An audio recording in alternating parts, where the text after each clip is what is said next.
Welcome to this edition of Labor Vision. Hi, I'm Bob Delaney, Executive Director of the Institute for Labor Studies and Research. Labor Vision, a production of the Institute, focuses on topics of importance to working Rhode Island families. This evening's edition will host Legislative Issues with Jim Parisi, where we bring the legislature into your living room. We hope you enjoy this edition of Legislative Issues and Labor Vision.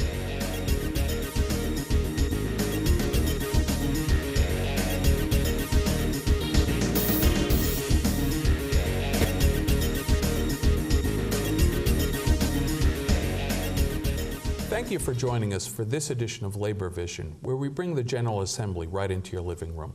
My name is James Parisi. I'm a field representative with the Rhode Island Federation of Teachers and Health Professionals, and I am your host this evening. Today we're going to continue our conversation with our General Treasurer and talk about some legislative initiatives that he's working on. Seth Magaziner, thank you for joining us. Thank you again for having me. So in the last segment, you talked about running for office, and you talked about the importance of the Treasurer's Office being a driver of our economy. And you have a major initiative this year. I'd love for you to spend some time letting our viewers know what an infrastructure bank is and how it works and why it's good for the state of Rhode Island. Well, when you look at Rhode Island today, we've got a few big challenges that we're facing. The first is employment. We lost 40,000 jobs in the recession. We're still 15,000 jobs below where we were before the recession started. So we're only less than 2/3 of the way out of the hole. In particular, we have very high unemployment in the building and construction trades. We've gained back fewer than half of the jobs we lost in the recession in the building and construction trades. So that's one big challenge, is the employment challenge. Another big challenge that the state has is energy costs. We have some of the highest energy costs in the country. Back in January, the last time I saw the data was for January, the commercial price of electricity for commercial users was the second highest in Rhode Island of any state in the country. The only state that was higher than Rhode Island was Hawaii.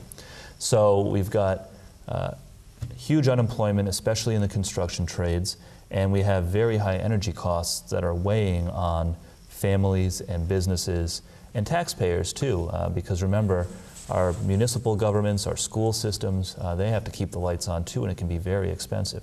So what our office has done is we've developed a proposal for a Rhode Island infrastructure bank that addresses both of those challenges. We will put Rhode Islanders back to work, making our buildings more energy efficient. So what we will do is this. There's an agency that already exists called the Clean Water Finance Agency. This is a very successful, well-run agency. The fact that it's not a household name in Rhode Island means that they do a good job. They don't end up on the front page very often because they do what they're supposed to do. What the Clean Water Finance Agency does is they make loans to cities and towns to help with stormwater and drinking water and road and bridge projects. They make these loans to cities and towns to put people back to work on those projects. What we propose to do is to take the Clean Water Finance Agency, change the name to the Rhode Island Infrastructure Bank because they already do more than just water projects. And we want to add 2 new programs, both focused on putting Rhode Islanders back to work, making our state more energy efficient. The first new program that we would add at the Infrastructure Bank is called a PACE program, P-A-C-E, Property Assessed Clean Energy. This is a model that has worked in many states around the country. The way it works is that banks make loans to homeowners, to commercial property owners, to make improvements to their buildings, to make them more energy efficient. It could be solar panels on the roof, or it could be geothermal, or it could be replacing the HVAC system in the windows. And what makes PACE a good program is the loan is paid back to the banks as a line on the property tax bill. And what that means is that when the building gets sold, the new owner, who assumes the benefits of the lower energy costs, also assumes the responsibility of paying off the loan. It's a very simple concept, and it's worked in many other states. We should do it here in Rhode Island. Connecticut has one of the most successful PACE programs in the country. They do more than $20 million a year of PACE loans there. It's employed hundreds of people. If it's working in Connecticut, we deserve no less here in Rhode Island. So that's the first. Oh, go ahead. What's the normal term of the loan that? Well, the idea. So we get a sense on how it cycles through. So the idea is that these would be longer term loans. You know, it could be 7 years, 8 years, 10 years. And the reason for that is that you want the building owner to see savings right away, right? So if you're a homeowner or a commercial property owner, you should see immediate savings on your energy bills from getting a retrofit, right? A deep energy retrofit for a building can save 20 to 30% in energy costs. So you'll see those benefits right away, and then you have a little cost that you have to, meet to pay off the loan. But if the term of the loan is long enough, then the cost will be outweighed by the savings. So you're looking at longer term loans, 7, 8, 10 years, maybe longer in some cases, so that the building owner can see that net savings right away. Now it's good for the economy too. People are spending less on energy costs. They have more money in their pockets that they can spend on other things. Businesses will have more money that they can invest in expanding. So it's the same effect as a tax cut, except instead of lower taxes, it's lower energy costs. So that's the PACE program, and we're not reinventing the wheel here. This has been done in many other states and done successfully in many other states. PACE is great, but it doesn't help you with public buildings because public buildings don't pay property taxes. Mm-hmm. So the second program that we would add at the Infrastructure Bank is a fund for energy efficiency work in public buildings, for schools, for city halls, for housing authorities. So this is very similar to the work that the Clean Water Finance Agency already does. They raise a fund and they make loans to cities and towns for road or water work. This would be the same thing, except it would be for energy efficiency improvements to buildings. It would be called the Efficient Buildings Fund. We estimate that this fund could loan out $20 to $25 million in the first few years to municipalities and school districts to help them with these energy retrofits. And every dollar that a school district or a city or a town saves on energy costs is money that could be spent in other ways. It could be spent on more teachers, it could be spent on more road work, it could be spent on property tax relief. So the concept here is the same. You're putting people back to work on projects that will help Rhode Island save on energy costs. You must have dealt with some municipal leaders. What sense do you get as far as their desire, their need to do some energy efficient retrofits or construction? The question I get the most from municipal leaders is how soon can we start? There's tremendous excitement about it. Mm-hmm. When we had our Finance Committee hearings on this proposal a few weeks ago, we had a whole bunch of mayors and town administrators send in letters of support. They want this. We had the mayors from Providence, North Providence, Warwick, Cumberland, you name it, all saying that they wanted to do this. Municipalities in Rhode Island spend more than $50 million a year on electricity. That's just electricity, that's not gas, that's not heat. So this is a huge cost to our cities and towns and our school districts. And if we can help lower those energy costs and put people back to work in the process, then it's a win-win. In terms of the other side, the PACE program, mm-hmm. Again, what kind of need do you hear about as you've rolled this issue forward? Well, energy costs are a tremendous burden on business in Rhode Island. There's no question about it, especially in the manufacturing sector, especially in those businesses that are more energy intensive, but really all across the board. Businesses are really strapped in Rhode Island. They've cut as much as they can. They're cut to the bone. They can't cut anymore. And so, if they can save, a little bit of money every month on their energy bills, there's a tremendous amount of interest in that. And again, all you have to do is look at what the experience has been in other states. In Connecticut, they have more than $20 million a year of PACE loans that are happening. And what's interesting there is in Connecticut so far, they've only launched PACE for commercial properties. In Rhode Island, we want to do it for commercial and residential, so we think it could be a very significant program here as well. We need the jobs. We need to be putting people in the trades back to work, and we also need to help our families and our businesses and our governments in Rhode Island save on their energy bills. And in the process, we're also helping to lower the state's carbon footprint, which is also a good thing. We're the ocean state, and we have to be very concerned about climate change, so anything we can do to help, we should. No, that makes perfect sense, and the whole program makes perfect sense. I've followed it, from a distance at the State House. I haven't heard a whole lot of detractors. Are there any? No. And So, what are you encountering as far as skepticism or opposition to this program? Very little. So just to give your viewers an idea of the process, this proposal, the infrastructure bank proposal, was delivered as part of the governor's budget. So the governor is supportive of it. She included it as part of her plan. It's now in the General Assembly. We had our House and our Senate Finance Committee hearings on the article a couple weeks ago, and there was tremendous. And this is Article 24. Article for people 24. Who Good care memory. about the Yeah, details. you got it. All right. Well, I sat in on the hearing, and I right. remember seeing the lobbyists for National Grid in the room, and everyone seemed to be on the same page, which is even more interesting, I thought. Yeah, you know, it's not every day you have the AFL-CIO and the Greater Providence Chamber of Commerce and the environmental groups in the state all supporting the same proposal, but that was the case here. We've got tremendous support from the labor community, from the business community, Providence Chamber. You also mentioned National Grid has been supportive. The Rhode Island Bankers Association, speaking of PACE, they're interested, which is a good sign that we could get PACE up and running here. So tremendous support from labor, business, environmental groups, and municipal leaders, as I mentioned earlier, have been hugely supportive as well. And in those hearings, the House and Senate Finance hearings, not one person showed up in opposition, not one. So no, there's been no real opposition yet that we've encountered, but we got to continue making the case to our friends in the General Assembly and the public at large that this is a plan that will help Rhode Island, help put our people back to work, help reduce energy costs for business, and help fuel some recovery in the state. So we just got to keep getting the message out there. So you mentioned that the Clean Water Action Agency would be refashioned. Will there be an enhanced role for your office in the new entity? No. So I already serve on the board of the Clean Water Finance Agency. All treasurers have, and so that will stay the same. But otherwise, no, our role will really just be as advisors.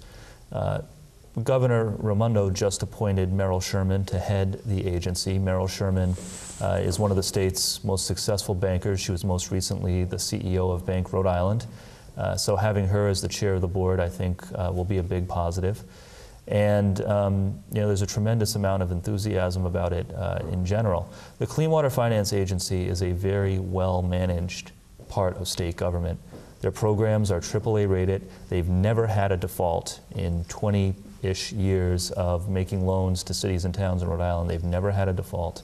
So it's not a coincidence that we chose to transform the Clean Water Finance Agency into the infrastructure bank.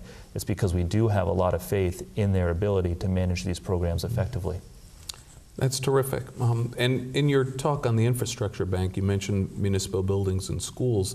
I know one other issue I'd like to touch on in our remaining couple of minutes is school construction and modernization. Yeah. Issue near and dear to my union's heart, where we've suffered under almost a 4-year moratorium on school construction and renovation. I know your office has been involved in the issue. It's another budget article, Article 9. And why don't you let our viewers know what your take is on the whole school construction issue well, this year? I'm very supportive of lifting the school construction funding moratorium. We need to put more dollars into fixing our school buildings. And it's personal for me. I am a former teacher. I taught in an old school building that was falling apart, and we had lead and asbestos and an air conditioner that always broke down when it was 80 degrees outside. And I know what a difficult environment that is for teaching and for learning. No parent should have to worry that when they send their kid to school in the morning, their kid might come home sick or injured because they're going to school in a building that's unsafe. So our office has been working with the governor, with members of the General Assembly, to find ways to increase funding for school construction and repair. I'm very supportive of Article 9. I think that's a big step forward. Article 9 would put $20 million of new funding into school repair and construction this year. And also, under Article 9, I'm very excited that for the first time ever in Rhode Island, the funding will really be prioritized based on the need of the building. So the dollars will be going to the buildings and the communities that have the greatest need, that have buildings that are in the worst shape. And that's the way it should be. So I'm very excited to be working on this, and I'm very hopeful that it will go through because it's important. It shouldn't take, a kid getting hurt for us to act, and we need to act. Well, we share your enthusiasm for the budget article, and we remain hopeful that this will be a year that the Assembly not only lifts the moratorium, but comes up with a plan to enhance school construction and modernization. We have some of the oldest buildings in the country used as schoolhouses, and learning conditions are really important for our education, and that would be a great step forward. Yeah. Well, and you just have to think of the message that it sends to the kids, too. When I taught young kids, 3rd and 4th graders, but they can tell from a young age when a community allows their school building to fall into disrepair, the message that sends to them. How is a kid supposed to feel valued or important when their community lets their school buildings fall apart? So this is important for a number of reasons, for education, for health and safety, and so we have to do it. Treasurer, thank you very much for your time. You've been very generous of your time. I appreciate you coming in and informing our viewers on these important issues. I'm happy to be here, and I'll come back anytime you want. Thank you, and thank you for joining us for this edition of Labor Vision.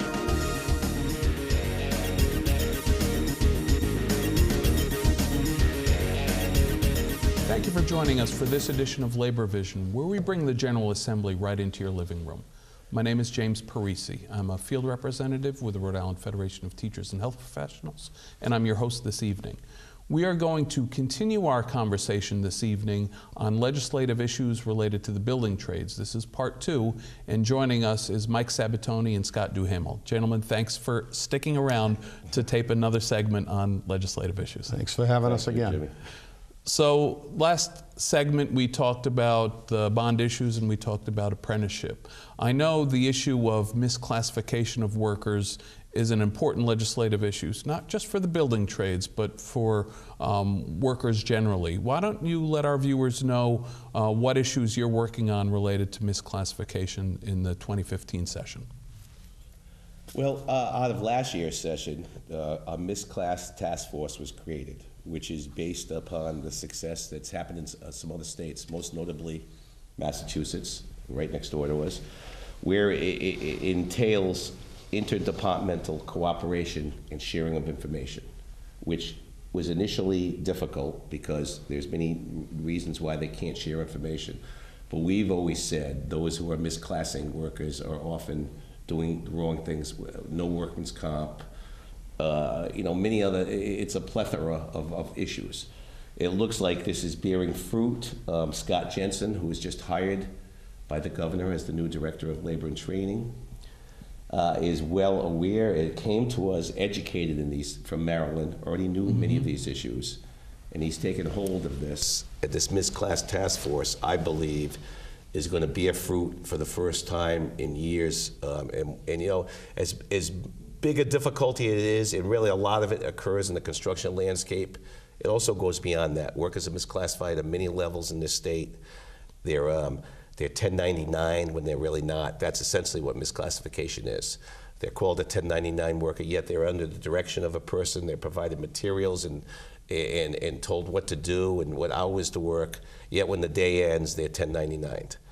And that's what we're trying to get past here. And I think it's really going to be, I think at the end of this year, 2015, what I see, we had a misclass task force group meeting just last week. I think it's really going to bear fruit, and I think our hard work for many years is going to go there. And we may end up out of this, and Michael can comment further, we may go back to the independent contracting legislation, which we've tried to pass in the past and failed at. Yeah, it's a subject that states across the country have dealt with in different ways. Some have adopted their own definition and test of what an independent contractor is. Other states, like Connecticut, have formed task force of interagencies to coordinate their efforts on how they view an independent contractor, and other states have done a combination of both. So we have, as the Rhode Island Building Trades, have supported misclassification reform, I'll call it, since I think it was the 2007 Commission report that came out that identified what the issues are, the loss of taxpayer revenue to the state of Rhode Island in unemployment insurance and workers' comp and just overall paying of taxes. So we're confident that this task force that's in place right now has to submit a report to the governor, I think, sometime later on this year, that it will finally bear some fruit and give the state maybe an indication on which way it should go to address this problem going forward. And in the construction industry, it's riddled with people being misclassified, and it's extremely lucrative to skirt, especially in workers' comp, which the construction industry is a dangerous industry, to classify someone as an independent as opposed to an employee. So it's a huge issue for the construction industry, and it gets into a lot of other areas as well. So, but we've been at it for a while, and we'll continue to be at it and work through it. But this task force was something that we embraced, and as Scott has mentioned, with the arrival of Director Jensen, who's very well versed on this subject, I think that you'll see some fruits of that task force. Another issue that I know is on your agenda is historic tax credits. So we've had them, we've stopped them, we've dipped our toe back in the water. What's going on this year in 2015 with historic tax credits, and why is it important to the trades? Well, there's a Senate study commission devoted to historic tax credits. I happen to be serving on it. And Senator Josh Miller is the chair. We feel very optimistic about it. Our essential problem, it's been tough sometimes to explain to the public why we would be against construction. And essentially, historic tax credits is about construction, renovation of existing properties, and a lot of times they're the mills in Rhode Island. There are many other things, but I'd say predominantly the mills in Rhode Island that are left empty from our former textile and manufacturing. Of course, we want those places, and they're great places, and they look beautiful when they're done. We found there's been a rampant unreporting of who's actually worked there. When people come and see the end result, it looks beautiful, and everybody's excited, and the old mill in Cumberland, the old mill in Burrillville looks fine. But we've seen license plates from every state in the union they're working. People we believe are misclassified, people we believe, and anecdotally we've been told, are not paying their taxes, are not, all that stuff. We want tax credits to be handed out with a little more, there has to be an end result there. We want enforcement. We passed the law a couple of years ago that 10 million and above, there'd be reporting, there would be apprenticeship requirements. So far, it doesn't seem it's been enforced. Not to blame the state, but they have a lack of those tools. So we're hoping this commission will dig deeper into it. And I always thought the 10 million was a little too high. I wish it was 5 billion.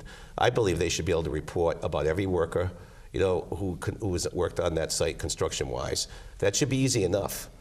Were they legitimate? Right. Were they getting paid? Do they have benefits? Do they not? What companies were they working for? We're giving away money. And you would hope that the money we're giving away would come back to entities within the state, whether workers or the business, the small construction guys, the subcontractors who are there.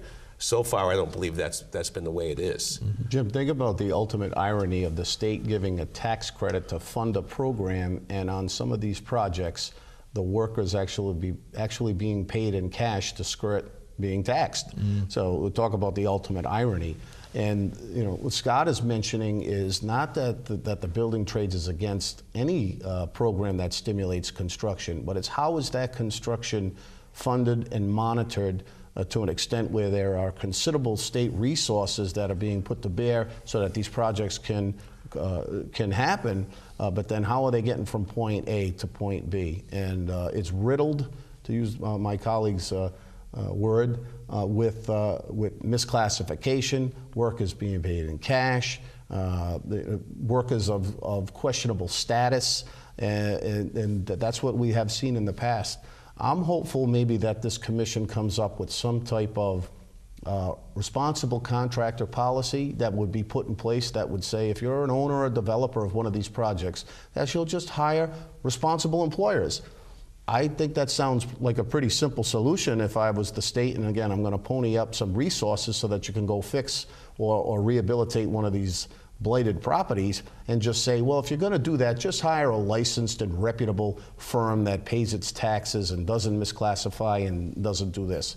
And I think that would fix the problem pretty easily. Right now, there is no protection whatsoever when someone gets that credit other than just certify that the property is done at the end, but how you got from point A to point B, there's no oversight in between. Sure, and you can clearly support a tax credit, but want to demand some reasonable accountability Absolutely. for what's And this been is done. not even a union, non-union issue. There are very reputable merit shop companies that play by the rules, that do not misclassify, that pay their taxes, that cross their T's and dot their I's, that would be in favor of this type of legislation as well. All it is a sound policy to make sure and certify that who's doing the construction will adhere to a certain level of professionalism. We only have a couple of minutes left, but I know in terms of other issues, you know, I know voters probably have an interest in the redevelopment of the former 195 land. Are you folks working on that and trying to shape that in a certain way? That's a great question. And feel free to talk baseball. He's So. a big baseball fan. Now, Scott takes a trek every year to Cooperstown, so I'll let him answer first. The on way this the one. 195 Commission is set up, of course, we watch every move that they're made. We watch every potential project. We don't get a chance to deal with any potential developer until they are awarded the project. So it's catch as catch can. We're hoping that the TSA situation in Providence, Tax Stabilization Agreement, which many in recent years has had an apprenticeship element in it. We're hoping that the new Providence City Council and the new mayor will keep that in there, which we think that's very important, once again, for the reasons we stated before. So 195, yet we're very optimistic about it, but we're also very extremely paranoid about it. And because we don't know, you know, we don't know which project is coming our way. And each project has to be, at that point, we have to talk to the developers, et cetera, those involved, and see if we can get some Rhode Islanders involved in the building of that project. Mm-hmm. Which, by the way, the first project, Lincoln Properties, which is proposing residences there, they've already elected to bring in a general contractor from Massachusetts who is union unfriendly, has a bad relationship with many of us, and we're worried about who they're going to actually employ to do that job. So if you want to know the absolute truth, the very first project announced is not one I'm very optimistic about. But there are some real good things that are happening in that area. As we mentioned at the last segment, you have the Brown URI-RIC joint endeavor there at South Street Landing, and we absolutely believe that that project will stimulate additional investments in that land and kind of kickstart what's happening down there, as well as the recent announcement of the potential relocation of the Poor Sox in Providence. Mm-hmm. You know, some detractors are saying, well, that's not the meds and eds and the type of vision that we had for that area. I look at it as a universal scenario where it enhances the experience of Providence, and I think would attract the meds and eds to be in around that area. There are going to be elements of housing in there. There's graduate student housing at the South Street Landing. There's going to be young people that are going to be in the startups that we're looking to have stay in Rhode Island once they graduate our fine institutions. So all of these things, I think, just enhance the overall experience of Providence. Obviously, the diligence has to be done, but I'm actually excited about that potential for the Poor Sox to be located down there. That's terrific. Well, we've covered a lot of ground in a short period of time. I thank you both gentlemen for joining us, and we look forward to a continued discussion about your activities as the session goes on. Thank you. Thank you for having us. See you at the end of the session, Jim. And thank you for joining us for this edition of Labor Vision. Thank you for joining us for this edition of Labor Vision. We appreciate your input and encourage your comments. Labor Vision can be seen on this channel 3 times each week: Tuesday at 7 p.m., Thursday at 8 p.m., and Saturday at 5 p.m.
Welcome to this edition of Labor Vision. Hi, I'm Bob Delaney, Executive Director of the Institute for Labor Studies and Research.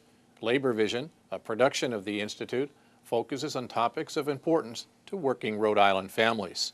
This evening's edition will host Legislative Issues with Jim Parisi, where we bring the legislature into your living room. We hope you enjoy this edition of Legislative Issues and Labor Vision.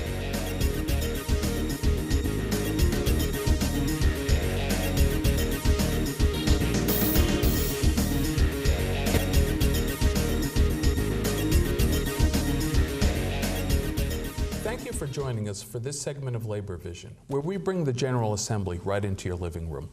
My name is James Parisi. I'm a field representative with the Rhode Island Federation of Teachers and Health Professionals, and I'm your host this evening. Today we're going to have a conversation with our newly elected General Treasurer, Seth Magaziner. Treasurer, thanks for joining us. Thank you for having me, Jim.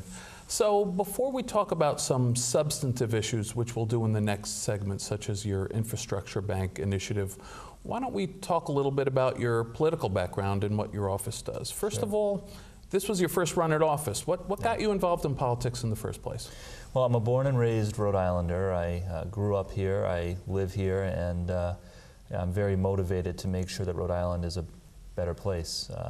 We have a wonderful state, but of course we've had hard times recently. We had one of the highest unemployment rates in the country. We still do. We lost 40,000 jobs during the recession, and we've only gained about 60% of those jobs back. Meanwhile, over the border in Massachusetts, they've gained back 190% of the jobs that they lost in the recession. So we've been lagging. My background is a financial background, and I wanted to put my financial skills to work to help the state. Thankfully, the voters saw fit to elect me, and now I'm working very hard to deliver on that promise. Were you interested in finance from day one? When you were in college, you went to Brown University. Yeah, were you thinking finance at that time? So I actually started out as a teacher. I was a public school teacher, an AFT member, as a matter of fact. I still have my card. And it was after some time teaching that I decided I wanted to try finance out. I ended up going to work for a socially responsible investment firm in Boston called Trillium Asset Management. I was a vice president there. Trillium is a fund that managed about $1 billion for religious organizations and nonprofits and retirees. And I enjoyed working there. It was interesting work, and I had a knack for it. But I missed public service. I wanted to have a chance to give back to the state that is my home. And so when I saw the treasurer's position opening up, it seemed like a good opportunity to put my financial skill set to work for the state. And I'm very grateful to have an opportunity to do it. About how long were you at Trillium? I was there for about 4 years, and I started out as an analyst, associate, and worked my way up to being a vice president. By the time I left, I was overseeing all of the firm's investments in financial services companies and energy companies, about $100 million of investment positions altogether.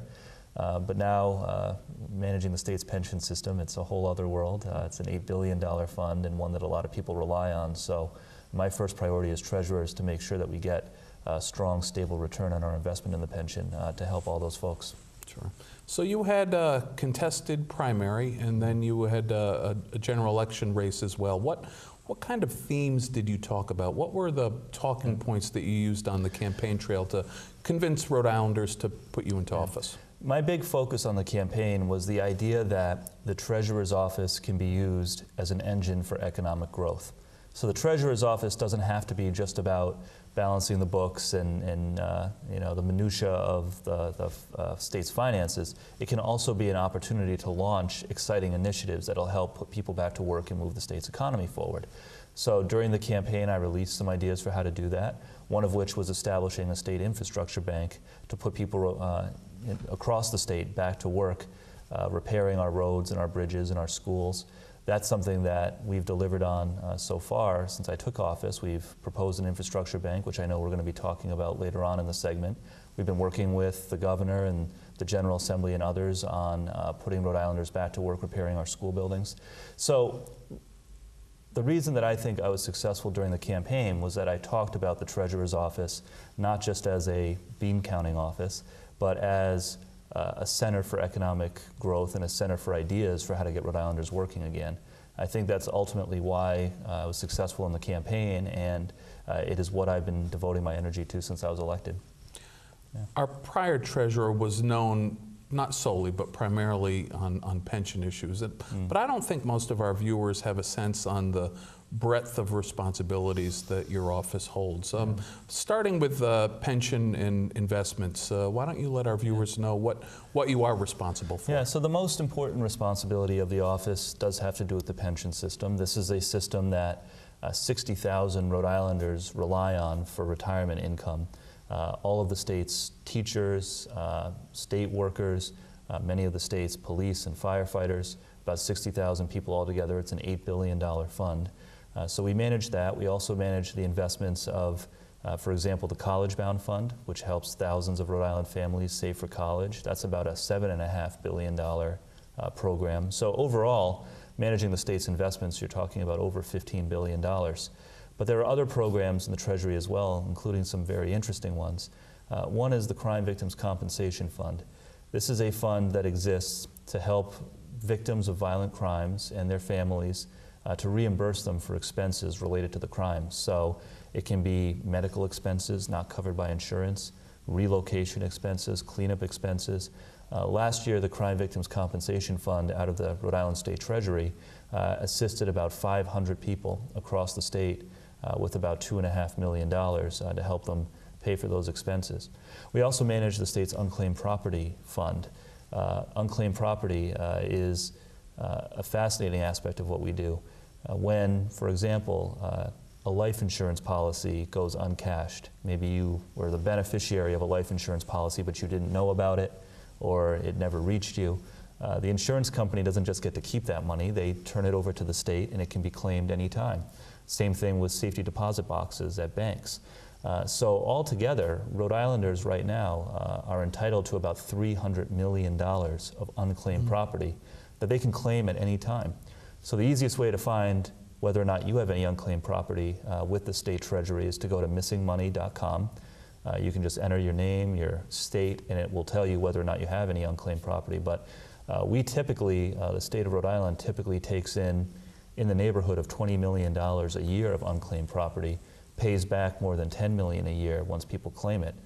So we've got the state's investments, we've got the Crime Victims Fund, we've got the Unclaimed Property Fund. Yeah, on the issue of unclaimed property, just a quick personal story. Back when the Treasurer's Office would publish newspaper inserts with just column after column of name, my wife saw her name listed, and lo and behold, it wasn't a lot of money. It was less than $100, but it was some cashback reward program for a credit card that she stopped using the card and forgot all about it, yet that pot of money was sitting there, and it was only because of the Treasurer's Office that she knew about it. All kinds of things. I mean, gift cards, I mean, you name it. And it can be small amounts, it can be amounts as high as the tens or even hundreds of thousands of dollars in certain cases. So I encourage everybody at home to go on Missing Money, see if the state of Rhode Island or any other state holds your unclaimed property, because you never know, there might be something there for you. And the Crime Victims Fund, why don't you give our viewers a quick sense on how decisions are made to distribute the money, and where does the money come from in the first place that you have to distribute? So the money comes in part from court fees, and also there's a federal match involved from the Federal Department of Justice. So actually the state taxpayers don't pay into this fund at all. It's paid through from the court system and from the Federal Department of Justice. There's a whole range of eligible crimes and eligible expenses.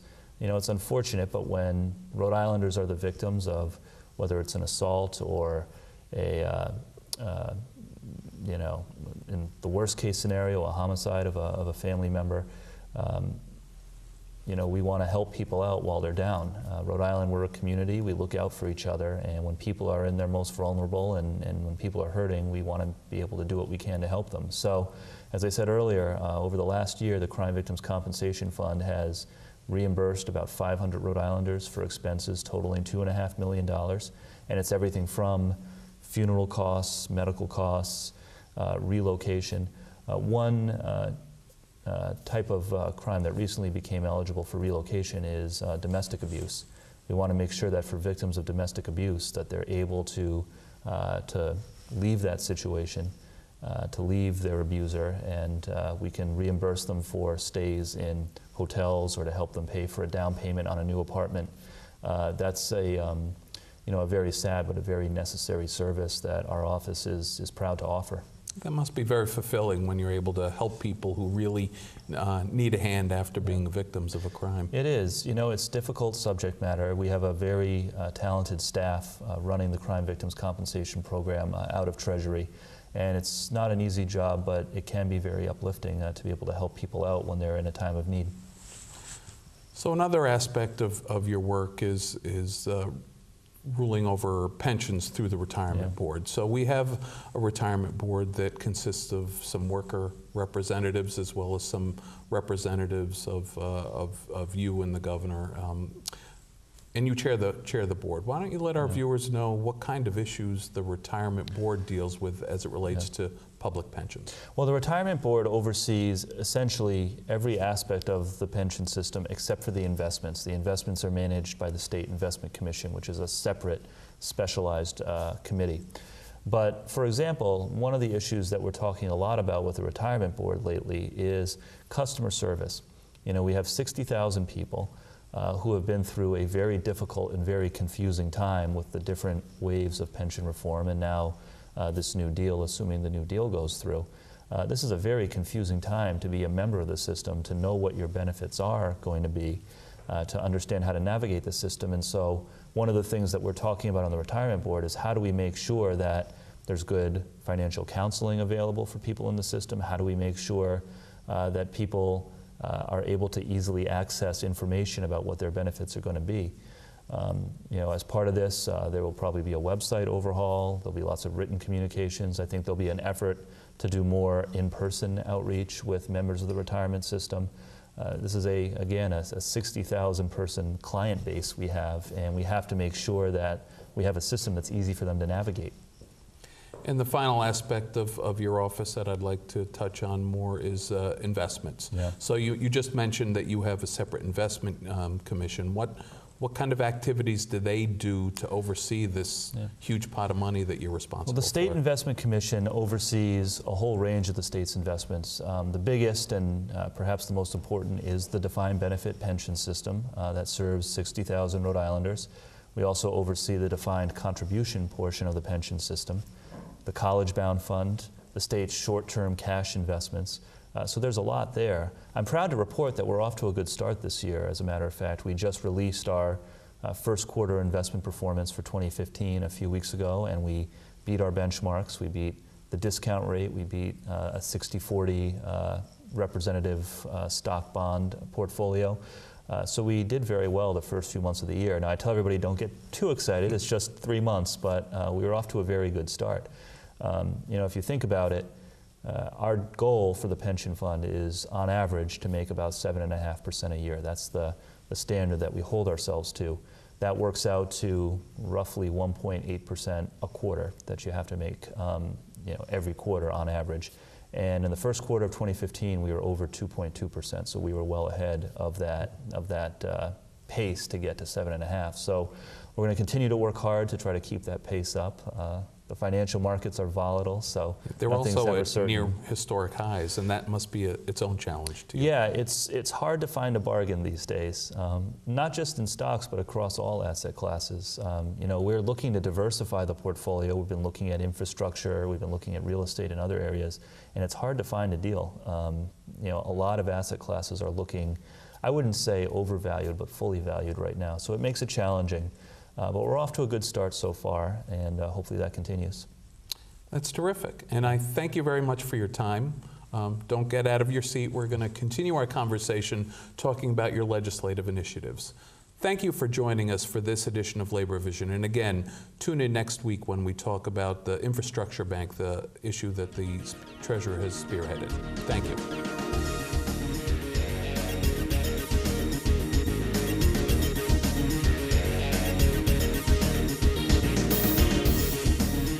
Thank you for joining us for this edition of Labor Vision, where we bring the General Assembly right into your living room. My name is James Parisi. I'm a field representative with the Rhode Island Federation of Teachers and Health Professionals, and I'm your host this evening. Today we're going to be talking about several different legislative issues related to the building trades, and who better to talk about the building trades than the leaders of that organization themselves. Mike Sabitoni, thanks for joining us. Thanks for having me, Jim. Scott Duhamel, thank you again for being on our show. Thank you once again, Jim. Why don't we just jump right into it? I know that your council had a pretty full agenda on the last election cycle, not only with candidates, but with some bond issues. And the bond issues were received pretty favorably by Rhode Island voters, weren't they? Yes, they were. Last year there was a considerable amount of construction activity contained in the bond questions, and history has shown us in Rhode Island that when the taxpayers actually see sound, prudent investments in infrastructure and education and public buildings and things that we need to invest in ourselves, that they usually have a positive outcome. So we were part of all of the coalitions on the 7 bond questions that all had some element of construction contained in all of them, the biggest one being the engineering school at the University of Rhode Island. And we were pleased with the outcome of those questions.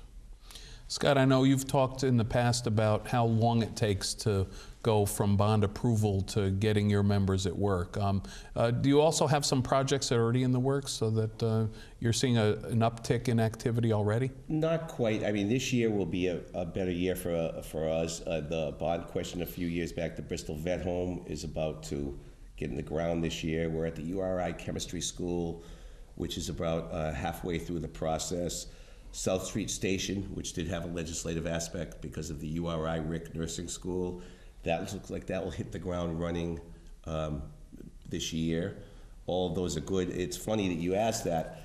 Upon the new governor's election, Michael made a special request that we talk to those in her administration about trying to quicken the process from bond question to actuality. Mm-hmm.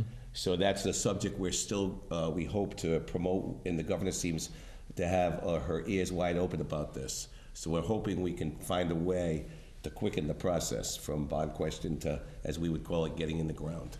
Well, that's terrific, because I imagine there's a lot of downtime, wasted time, while you're waiting for voter approval, where you can get working on permits and plans and getting materials in place. And all that just really doesn't happen until the voters give the nod under the current system, right? Yeah, there is a little bit of frustration from approval to actual, we call it boots on the ground. As Scott has mentioned, we passed the Vets Home, some 3.5 years or so ago, and we will actually have boots on the ground in the late spring of this year. So you see the lag time in between approval and actual construction.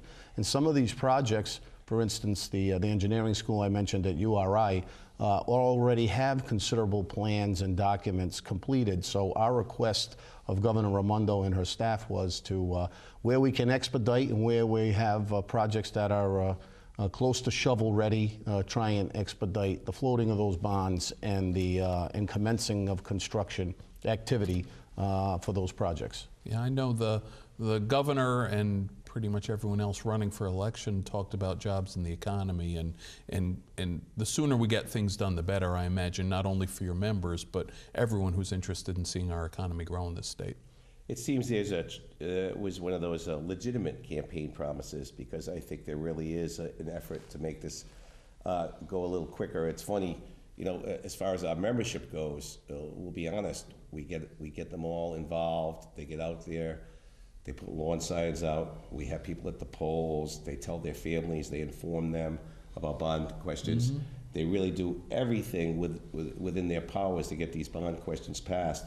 Then they look at you for 2 years and say, didn't we pass that bond question? I mean, can I go to work there? Sure. And it's very difficult to explain the maze that these things have to go through, which shouldn't be so much of a maze. As Michael just said, these things don't come to fruition. They don't even get proposed until they're largely planned. Largely, the architects have done their work, the engineers have done their work. Of course, there's more to be done. And that's why we're still frustrated at the fact it could take 2 years or even 3 years from bond question to actual in the ground. So we're going to talk about a couple of different legislative issues this segment and the next segment. And I know one issue that you both have talked about on our show in the past is apprenticeships. And I understand that as a result of some of the legislation you've put in, there's some study on that issue going on right now. Why don't you let us know what you're trying to accomplish and what's the current status of the apprenticeship issue?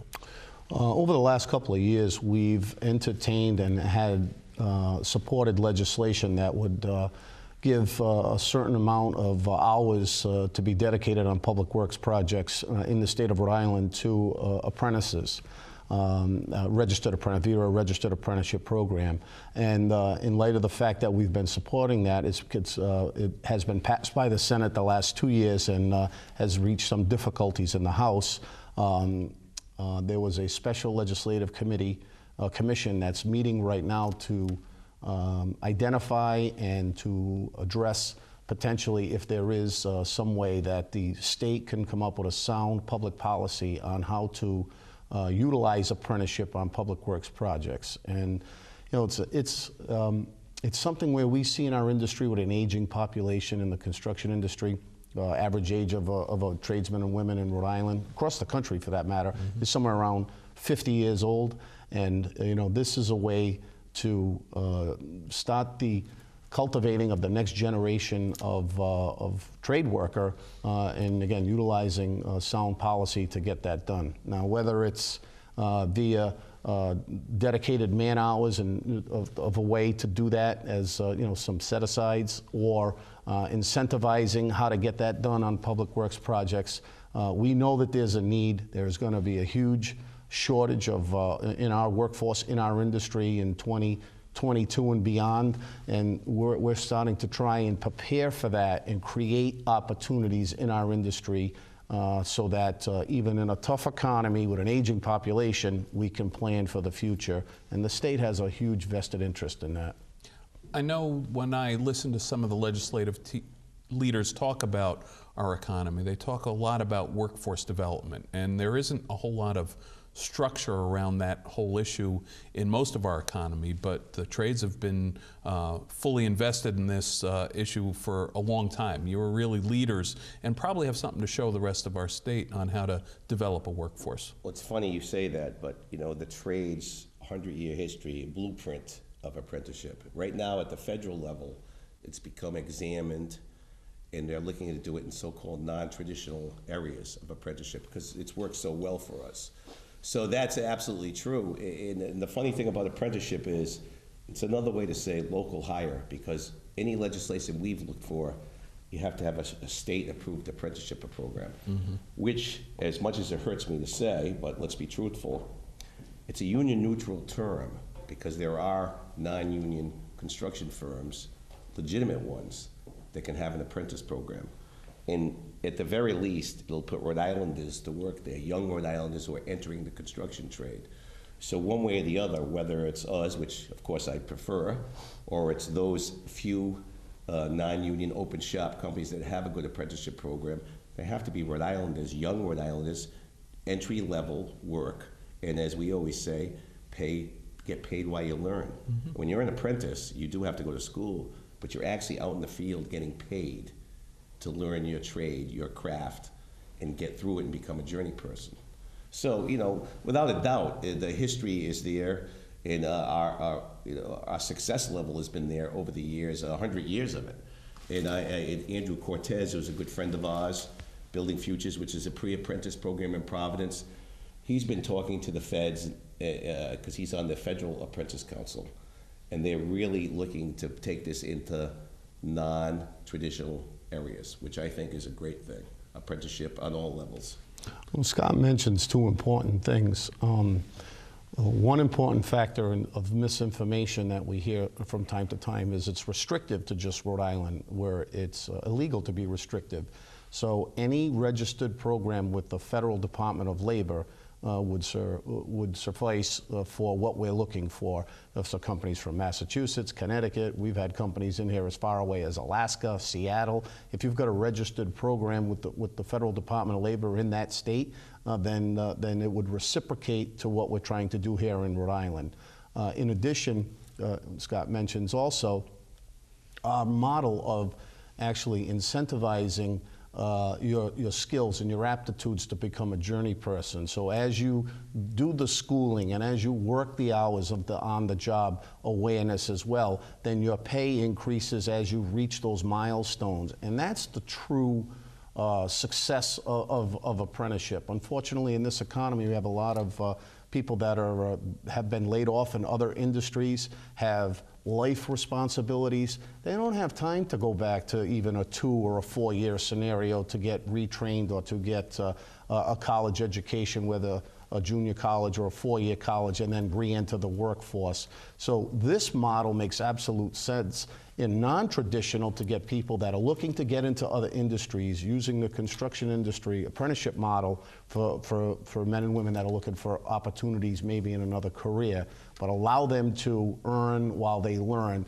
to get proficient in whatever that career might be. So we're all in favor of apprenticeship, not only in the construction industry, but in the non-traditional sectors as well. Yeah, well, it'd be great to see some cross-fertilization between programs that already exist and the needs that we have in this state of getting all of our workforce up to speed to compete in the world economy.